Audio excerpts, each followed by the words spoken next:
Bonjour et merci de nous retrouver dans votre émission La Joie des chrétiens. C'est une joie pour nous d'accueillir sur ce plateau les frères Michel Muhindo de l'ordre des frères mineurs appelés frères franciscains en mission d'études à Jérusalem. Présentement, les frères Michel est en vacances à Ville de Butembo et ici nous sommes à la paroisse Sainte-Claire d'Inguenguéré.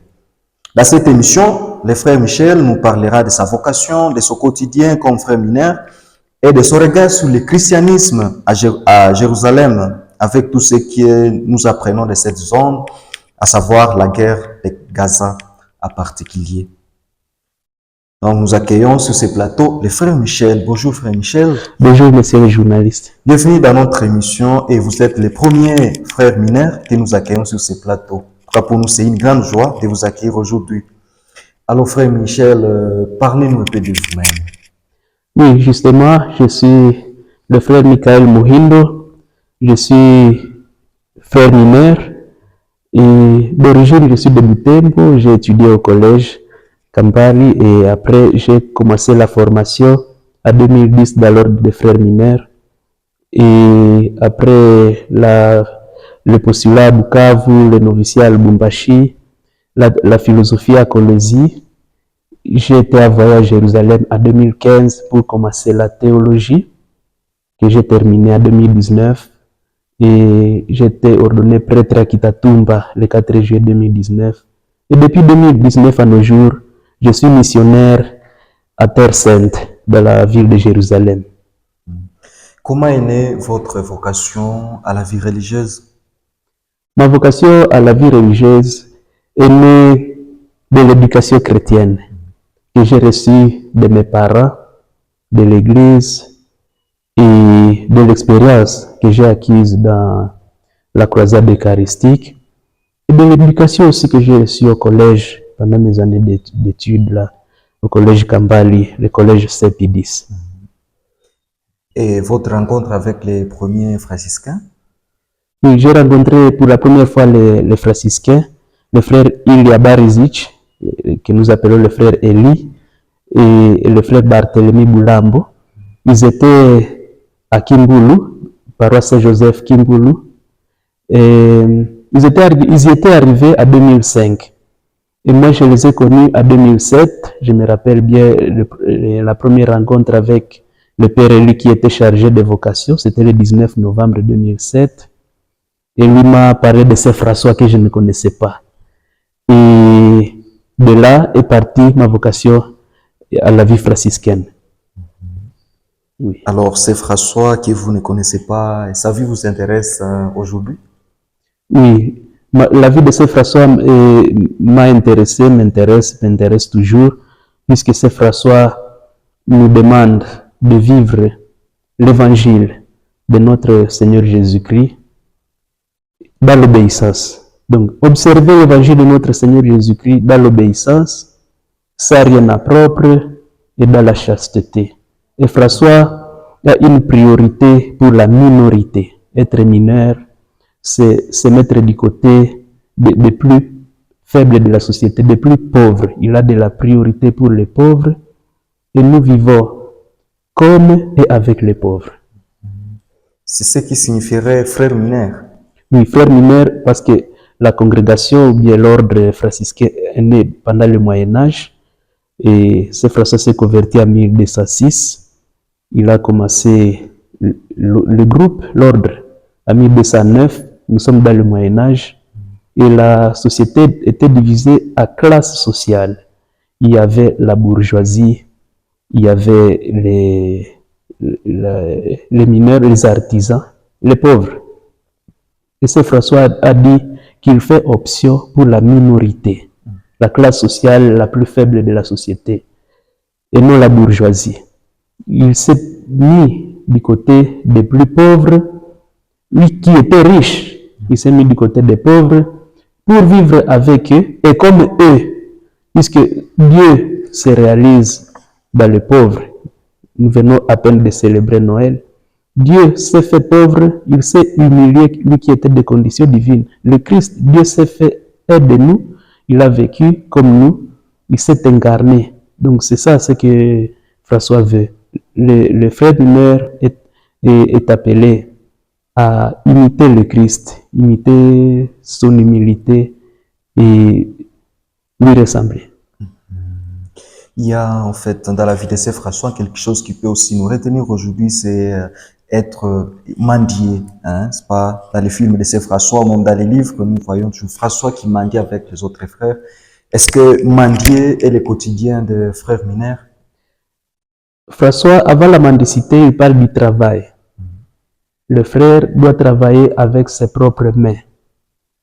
Et après, le produit du travail aide à la subsistance du frère et du pauvre. Dans le cas où le produit du travail ne peut pas subvenir aux besoins des frères et aux besoins des pauvres, il faut aller à la table du Seigneur. Saint François appelle ça la table du Seigneur. Il faut mendier. Et c'est pourquoi les frères, nous sommes des frères mendiants. Nous allons de porte à porte pour demander l'aumône pour les besoins du pauvre. Jusqu'aujourd'hui? Jusqu'aujourd'hui, nous sommes des frères mendiants. Ça signifie que les frères qui sont ici passent au quartier des fois pour toquer aux portes et demander de l'aumône? Ça dépend de la réalité. Pour le moment, ici, nous ne le faisons pas. Non parce que nous avons de quoi vivre, mais dans notre manière de vivre, nous sommes permis de le faire. Certaines provinces le font. Et j'étais en contact avec certains frères du Mexique. Il y a une province qui passe encore de porte à porte. Et le peuple le sait très bien. Les chrétiens le savent que les frères sont mendiants. Ils peuvent arriver puisqu'il y a un pauvre qui souffre. Et ils demandent de l'aumône pour aider ce pauvre. Aujourd'hui, nous le faisons d'une autre manière. Nous pouvons demander à des bienfaiteurs, aux personnes de bonne volonté, pour venir aux besoins des pauvres. Et à Jérusalem, qu'en est-il de la situation du mendier? À Jérusalem, oui, la mendicité consiste à demander des dons aux bienfaiteurs. La province des Terres Saintes, que nous appelons la custodie des Terres Saintes, a des bienfaiteurs. Et c'est pour aider les pauvres, puisque les pauvres de Jérusalem, que les chrétiens de Jérusalem, que Saint Paul aime appeler les pauvres, dans la première épître aux Corinthiens par exemple, plutôt la deuxième épître aux Corinthiens, lorsqu'il demande de l'aumône pour les pauvres de Jérusalem, il fait allusion aux chrétiens locaux, aux chrétiens de Jérusalem. Alors, frère Michael, quel est le quotidien du frère mineur? Qu'est-ce qu'il fait concrètement du matin au soir? Le frère mineur vit d'abord une vie de dévotion et prière. Nous avons les prières canoniques, telles que Saint François nous l'a indiqué, et comme l'Église nous les demande, nous commençons la journée par la prière de l'Aude et puis la célébration eucharistique. Et après, nous allons dans l'apostolat, dans les activités qui concernent notre forme de vie. Les frères sont engagés dans la pastorale, dans les écoles, dans les lieux saints. Je vis à Terre Sainte, nous gardons les lieux saints. À 8 heures, les frères ouvrent le sanctuaire et pour y accueillir les pèlerins. Ceux qui sont engagés dans les écoles vont à l'école, ceux qui sont dans les hôpitaux, hospices de vieillards, ceux qui vont à prison, ceux qui vont visiter les malades. Et voilà plusieurs autres activités qui concernent notre manière de vivre avec les pauvres. Oui. Qu'en est-il de vous-même? Est-ce que vous êtes aux études ou même comme à Terre Sainte? Est-ce que vous êtes aussi de ceux-là qui accueillent les pèlerins? Et comment on les accueille? Est-ce qu'on est seulement là, on leur montre des milliers ou je ne sais pas quoi? Faites-vous nous parler un peu de cet accueil-là des pèlerins? Oui. J'ai vécu dans la fraternité du Saint-Sépulcre l'année 2019-2020, l'année de la pandémie. J'ai vécu dans la fraternité du Saint-Sépulcre. Le matin, nous célébrons la messe, c'est ouvert à tout le monde. Les pèlerins arrivent toujours, ils sont nombreux dans la ville, ils viennent participer à la messe. Et à partir de 8 heures, nous ouvrons le sanctuaire pour la visite. C'est un lieu saint. Et ils entrent, ils posent des questions, souvent accompagnés par des guides, puisqu'il y a des agences de pèlerinage qui préparent aussi les guides des pèlerins. Ils sont accompagnés par les guides. Mais lorsque les pèlerins nous trouvent dans le sanctuaire, ils nous posent des questions. Qu'est-ce qui s'est passé ici? Qu'est-ce que Jésus a fait? Souvent, ils ne sont pas des chrétiens. Très souvent, ils ne sont pas des chrétiens, puisque les pèlerins qui arrivent ne sont pas que des catholiques, non. Ils sont de toutes les confessions confondues, et souvent, il y a même qui n'ont jamais entendu parler de la résurrection de Jésus. Là, je parle des athées. Ah, d'accord. Il y en a qui arrivent et ils posent des questions. Je suis dans la basilique, ils me posent la question, qu'est-ce qui s'est passé ici? Je dis, là-bas, c'est le calvaire. Et du calvaire, Jésus a été amené dans un tombeau. Il a été enterré là-bas. Et il est ressuscité le 3e jour. Et nous répondons, et après, il y a l'histoire de la basilique, la construction, comment on est arrivé à avoir l'église que nous avons aujourd'hui. Ce sont de telles questions auxquelles nous répondons quotidiennement. Ça signifie qu'il faut avoir un cœur doux, parce que si quelqu'un dit, mais qu'est-ce qui s'est passé ici? Il attend parler de Terre Sainte, il ne sait pas, il pose la question, qu'est-ce qui s'est passé? Mais bon, celui qui n'a pas un cœur doux, il plus récite. Mais finalement, vous êtes dans quel monde? Nous sommes préparés à répondre à des questions puisque nous étudions pour être au service de ceux-là qui viennent visiter les lieux saints. Pour la plupart, ceux qui viennent comme pèlerins, ils viennent faire pénitence. Puisque au Moyen-Âge, on faisait le pèlerinage à Terre Sainte pour faire pénitence, c'est-à-dire, après la confession, le prêtre disait, pour réparer le péché que tu as commis, et tu fais, pour la satisfaction, tu fais le pèlerinage à Terre Sainte. Et même jusqu'aujourd'hui, nombreux ont encore cet esprit. Faire le pèlerinage, c'est faire pénitence, c'est revoir sa propre vie, sa relation personnelle avec le Seigneur. Et dans ce contexte, le trouver, bien le voir, même arriver au lieu saint, le lieu de notre rédemption. J'imagine que cette année jubilaire consacrée, n'est-ce pas, à l'espérance, et comme parmi les 4 caractéristiques de l'année jubilaire, il y a aussi les pèlerinages. J'imagine que cette année, vous allez acquérir un bon nombre de chrétiens, de non-chrétiens à Terre Sainte. Oui, ils sont arrivés. Et j'ai vu quelques nouvelles de Noël, comment était Noël à Bethléem, la nuit de Noël, et même la semaine passée, l'épiphanie, c'était le lundi passé, le 6, l'épiphanie, et même le dimanche prochain, c'est le baptême. Quand j'ai vu des vidéos, en tout cas, les pèlerins sont arrivés, puisque l'année 2024 a été marquée par la guerre, nous n'avons pas eu de pèlerins, et c'est souvent des milliers par jour. Mais l'année 2024, nous avons reçu une dizaine de pèlerins chaque jour. C'était vraiment insignifiant par rapport à l'habitude. Mais pour cette année du jubilé, c'est une année d'espérance. Et jubilé d'espérance, nous espérons vraiment que les pèlerins retournent et vivre leur foi dans les lieux saints, et surtout à Pâques. Alors, frère Michael, vous avez évidemment pendant longtemps certainement étudié la vie de Saint François. Est-ce qu'il y a une histoire dans la vie de Saint François, juste une séquence de l'histoire de Saint François qui vous a marqué, une phrase, une pensée, un livre, ou je ne sais pas quoi? Vous pouvez nous en parler un peu. Oui, justement, ce qui m'a beaucoup marqué de la vie de Saint François, c'est au début de sa conversion. Puisqu'il était, lui, il est né en 1181 ou 1182. Et dans sa jeunesse, il a vécu une vie comme tous les jeunes, ambitieux, il voulait être chevalier pour aller à guerre dans la Pouille, au sud de l'Italie. Lui, il est de Lombrie, en Italie centrale. Assise se trouve en Italie centrale. Et lui avait de l'ambition pour aller à guerre pour libérer Assise contre les ennemis. Et il était ambitieux. Son père très riche, donc c'était un jeune qui aimait l'ambiance, qui aimait vivre avec ses amis, passer des journées avec ses amis.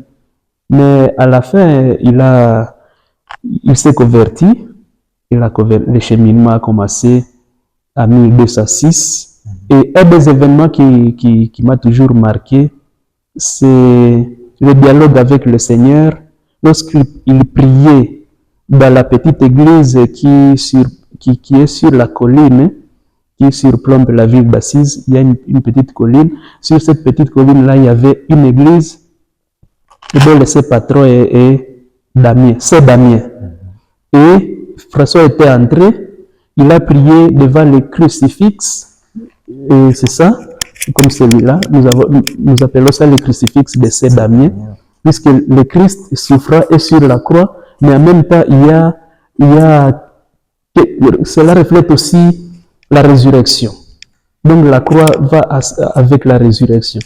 Et François, qu'est-ce qu'il priait? Il a dit au Seigneur, ô Dieu, ô et glorieux, illumine les ténèbres de mon cœur et donne-moi une foi droite, une charité parfaite, une espérance certaine, et donne-moi l'essence de la reconnaissance, et donne-moi aussi une humilité profonde. Ça, c'est ce qu'il demandait au Seigneur. Et une voix sortie du crucifix, de la croix de Saint Damien, il lui a dit,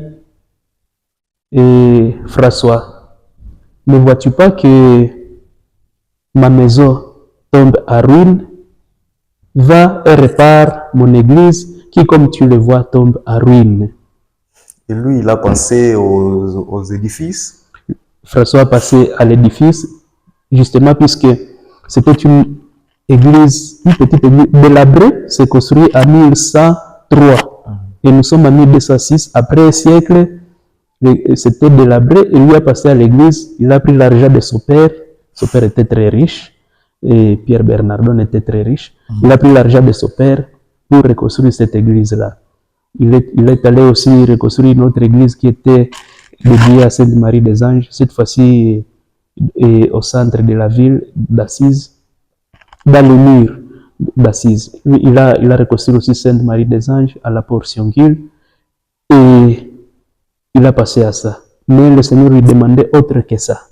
Réparer l'église par la prédication, faire venir, approcher le Seigneur vers les pauvres surtout.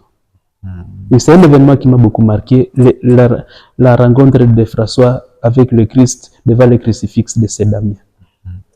C'est vrai, peut-être que vous direz, mais ça c'est quel genre de question que je vais vous poser ici. Quand vous êtes arrivé à Terre Sainte, certainement que vous aviez problème de langue, de restauration, comment vous êtes comporté les premiers jours à Terre Sainte? Oui. Et premièrement, je dirais que je ne m'attendais jamais à aller à Terre Sainte. Je n'avais jamais imaginé ça. Mais le Seigneur m'a fait grâce. Pour moi, vivre là et connaître les lieux saints, la Terre Sainte, c'est une grâce. Alors, avant d'arriver à Jérusalem, j'étais arrivé à Jérusalem le 29 septembre 2015. 2 mois avant, mon professeur m'avait envoyé à Rome étudier l'italien, puisque c'est la langue qui est utilisée dans la communauté à Jérusalem. Et j'étais arrivé, d'abord l'italien m'avait aidé à intégrer la communauté, la fraternité. J'ai intégré la fraternité avec l'italien, bien que je ne parlais pas très bien. Et tout s'est bien passé, au moins à l'intérieur de la communauté, je me suis adapté. C'est une communauté de 80 frères, 90 frères, nous sommes nombreux. Il y a un séminaire à l'intérieur. Alors, le grand séminaire, le théologat, se trouve à l'intérieur de cette fraternité. La fraternité, c'est Sauveur de Jérusalem. La langue, j'étais à difficulté à l'extérieur, puisque la langue nationale en Israël, c'est l'hébreu. L'hébreu est la langue nationale. Et l'arabe et l'anglais font partie du patrimoine national. C'est ce qu'on écrit dans la loi fondamentale de l'État hébreu. Donc, aller à l'extérieur, c'était une difficulté. Parler, donc je ne connaissais pas l'anglais. Alors, après 2 ans, j'ai demandé d'étudier un peu d'anglais. Et ce que j'ai fait. Et cela m'a permis de m'intégrer aussi un peu avec, que ce soit les juifs, ou si je dois payer ça, si je dois faire ceci, au moins, les Juifs, les Arabes, ils parlent anglais et puis les pèlerins, quand ils posent des questions, la majorité des pèlerins parlent anglais, donc il faut répondre à des questions.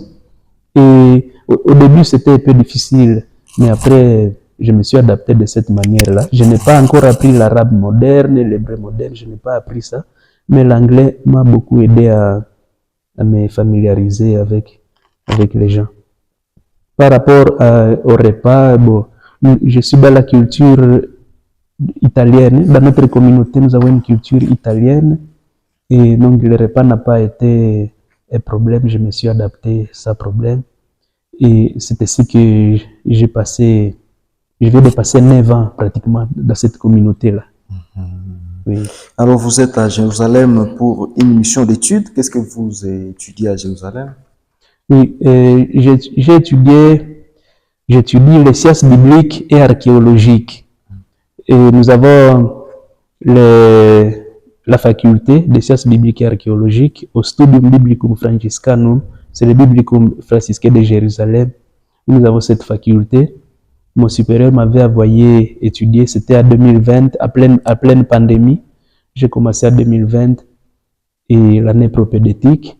Et j'ai terminé la licence le mois passé, le 7 décembre 2024.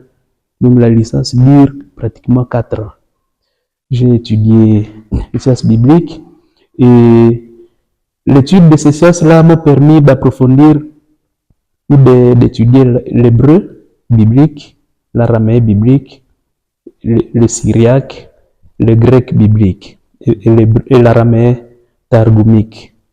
Le Targum, c'est la traduction de la Bible en araméen.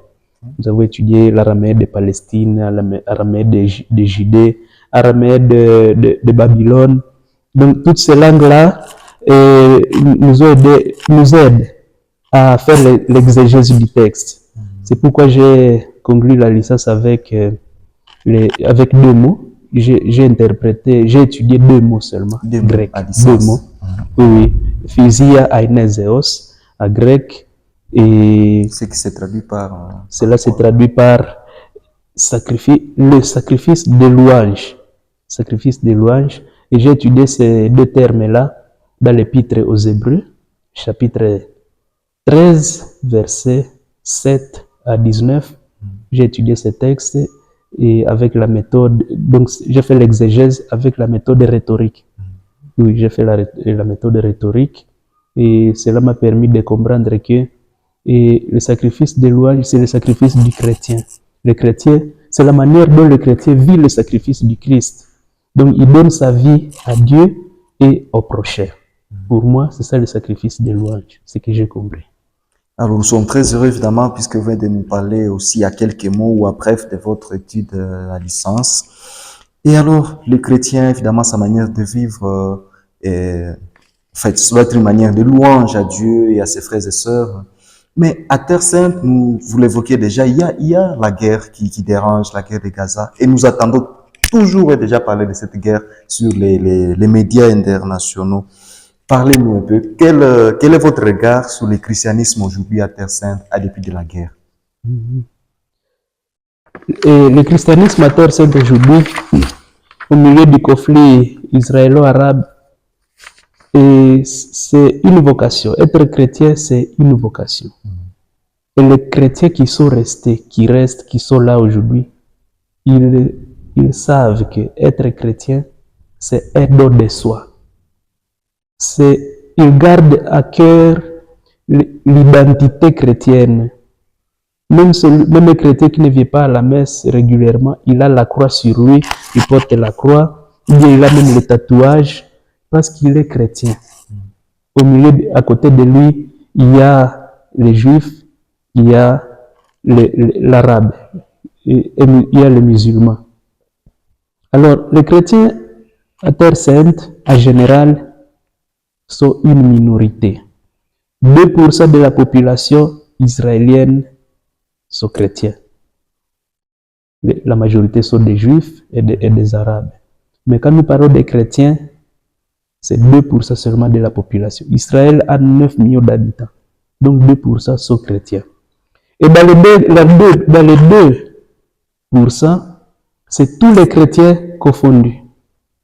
Nous avons Catholique, l'Église catholique romaine, orthodoxe, orthodoxe grec, orthodoxe arménien, orthodoxe copte, les Abyssiniens, les Éthiopiens, les Géorgiens, les Chaldéens, et vraiment beaucoup de formes, et les Anglicans, les Protestants. J'ai vu, il y a une petite église au mont des Oliviers, adventiste du 7e jour. Donc tout le monde se retrouve dans les 2%. À Jérusalem, nous avons 2 paroisses du rite romain, donc du rite latin. Et alors, comment vivent les chrétiens? Bon, ils sont encadrés par les frères. Je vais commencer par la genèse des frères, comment les frères sont entrés à Terre Sainte. Les frères sont arrivés à Terre Sainte en 1217, à pleine période de croisades. Les croisades qui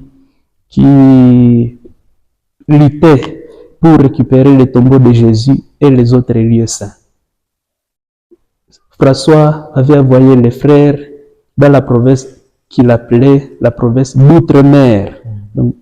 Donc c'était en Orient. Et les frères étaient arrivés à Saint-Jean d'Acre, ils se sont installés et à la fin, François lui-même, en 1219, 1220, lui-même avait fait le voyage à Terre Sainte dans le but de rencontrer le sultan d'Égypte.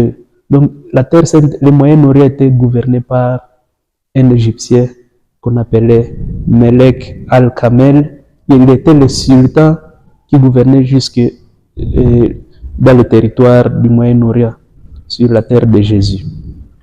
Les frères sont arrivés et après il y a eu les croisades étaient là, mais les croisades ont perdu la bataille. En 1291, l'Empire latin a pris fin avec les croisades au Moyen-Orient.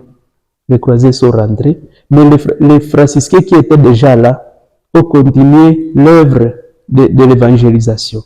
C'est pourquoi l'Église a immédiatement donné aux franciscains le mandat de garder les lieux saints au nom de toute l'Église. Là, c'est le pape Clément VI qui a donné la bulle Gratias Agimus. Dans cette lettre-là, dans cette bulle, il demande aux frères franciscains de garder les lieux saints au nom de toute l'Église. Et là, c'est 1342, la bulle du pape Clément VI. Il demande aux frères de demeurer dans les lieux saints, avec le rôle de prier dans les lieux saints, restaurer les lieux saints et y accueillir les pèlerins. Et c'est ce que nous faisons jusqu'à aujourd'hui. Donc, de 1342, les frères sont là. En 2017, nous avons célébré 8 siècles de la présence franciscaine à Terre Sainte. En 2019, nous avons célébré 8 siècles de la rencontre de François avec le sultan d'Égypte, puisqu'il était là en 1219 en Égypte, à Damiette.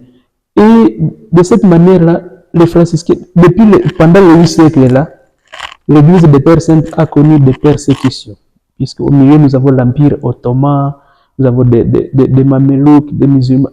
Tout le monde veut prendre cette terre-là. Donc, c'est une terre convoitée. Les Turcs, les musulmans, c'est pas partout, tout le monde convoite cette terre. Jusque même à la Deuxième Guerre mondiale, c'était le mandat britannique qui gouvernait la Terre Sainte. Et après la Deuxième Guerre mondiale, l'État hébreu a été créé, ce qu'on appelle Israël aujourd'hui, le 14 mai 1948. Et à partir de cette date-là, l'État est gouverné, disons, le territoire israélien est gouverné par, non, disons, l'État israélien est gouverné par les Juifs. Et les chrétiens qui sont là vivent au milieu de cette situation. 1967, la guerre des 6 jours, Jérusalem conquise, tout ça. Et on arrive les années 90, c'est ce qu'on appelle Intifada, lorsque les Palestiniens commencent à se révolter pour réclamer leurs droits, leurs terres. Les années 2000, deuxième Intifada, la même chose. 2006, guerre entre Israël et Gaza, puisque les Arabes de Gaza, les Gazaouis, qui réclament toujours leur terre, qui leur a été ravie, disons comme ça, par l'État hébreu. Aujourd'hui, c'est la même chose. Nous sommes à guerre depuis le 7 octobre 2023 jusqu'à aujourd'hui. Toutes les coalitions autour sont en train de combattre Israël, puisque les coalitions disent qu'ils luttent pour la cause palestinienne. Oui, et Israël dit « je me défends ». Donc, nous vivons la situation de guerre depuis une année et demie pratiquement, bientôt une année et demie, et le chrétien garde son identité. Malgré tout ça, les chrétiens gardent son identité. Et nous qui sommes au service de ces chrétiens-là, nous y restons. Nous n'avons pas quitté Jérusalem pendant la guerre. Nous n'avons pas fui. Nous sommes restés dans les sanctuaires. La guerre est là. Les sanctuaires sont ouverts. Au mois de juillet, les bombes venaient du Liban jusqu'à Nazareth, jusqu'à dans la région de la mer de Galilée. Mais les frères sont restés à Capharnaüm. Ils sont là. Ils n'ont pas fui, ils sont restés, puisque nous avons le mandat d'être au service de ces chrétiens. Et les chrétiens, d'autre manière, nous les encourageons d'abord à rester, à vivre la foi. Puisque si les chrétiens quittent la Terre Sainte, nous risquons de perdre les lieux saints. Alors, nous les encourageons à demeurer à Terre Sainte, vivre leur foi. Et c'est pourquoi les frères les aident beaucoup. Les frères, non seulement dans le secteur de la pastorale, mais aussi dans les écoles, dans les logements aussi. Dans la vieille ville de Jérusalem, nous avons 350 logements, des appartements que la custodie, c'est-à-dire les frères franciscains de Terre Sainte, construisent pour les chrétiens. Ils sont logés et ils payent un loyer qui n'est pas comme les autres. Ils payent un tiers. Si un appartement coûte 12 000 $, normalement, les chrétiens, lui demandent tout simplement 3 000 $ par mois. Et puis, les chrétiens sont encadrés, comme à paroisse par exemple, ils sont encadrés comme dans toute autre paroisse, catéchèse, accompagnement spirituel, célébration des sacrements.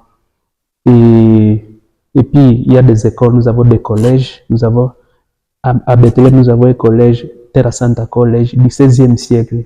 On dit que c'est parmi les collèges les plus anciens du monde. Oui, et dans les écoles, 60% des élèves sont des chrétiens.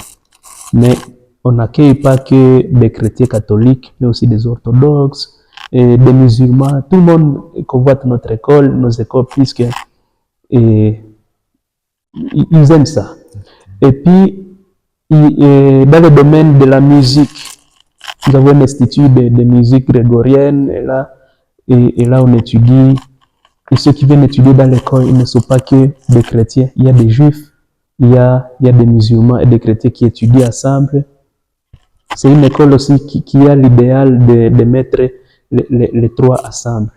Moi-même, j'ai fait là un cours de musique grégorienne, le solfège et tout ça. Notre professeur est russe, qui nous enseignait en anglais. Il enseignait chrétien, juif et musulman. Nous étions sur les bancs. Donc, c'est vraiment des contextes pareils qui nous aident à garder, à veiller sur la foi des chrétiens à Terre Sainte.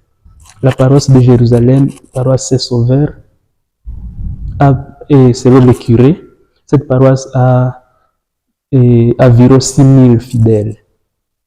Oui, et quand une paroisse a 6 000 fidèles dans le contexte du Moyen-Orient, c'est à louer. La plus grande paroisse au Moyen-Orient, c'est la paroisse de Nazareth.